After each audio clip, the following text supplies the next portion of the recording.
Ayan. Hi everyone, my name is Mark and I'm from Ilocos.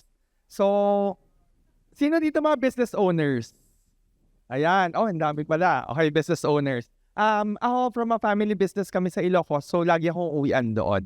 And then, isa talaga sa pangarap ko is maging mayaman. Hindi lang mayaman, sobrang yaman. Sino dito gusto maging sobrang yaman? Yes! Di ba? Sabi nga nila more energy, more money. So, yung mga yan, nung start pa lang, kagaya nyo rin ako Kasi second batch kami, so nandiyan kami nakaupo. Tapos sabi ko nun, wow, ang daming formula. Ang daming solving. Paano kaya ito makakatulong sa akin? And then the more na naiintindihan ko yung flow ng program, the more na, okay, majority pala ng pina-present sa amin is pina-front load na. Pina-front load na yung trabaho para in case na gusto ko na maging mayaman, mabilis na lang. Yun yung na-realize ko noon. Sabi ko, shocks! Oh, posible pala.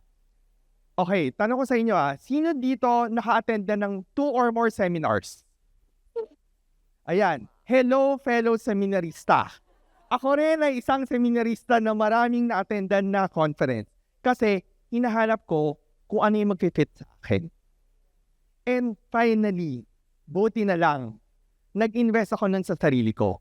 Sabi ko, sige, tayaan ko na tong sarili ko dito. Baka ito na yon. And then, thank God, through this program, 6 months ago, wala akong property. As in, zero. Credit card debt, marami. But now, meron ako nakuhang property, 40% below market value. Amazing! Meron pang free car park.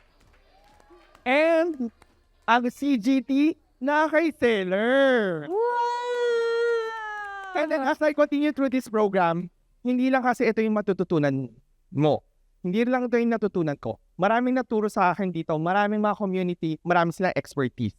So now, currently, owner kami ng 5 Airbnb in just 4 months. Thank you, thank you.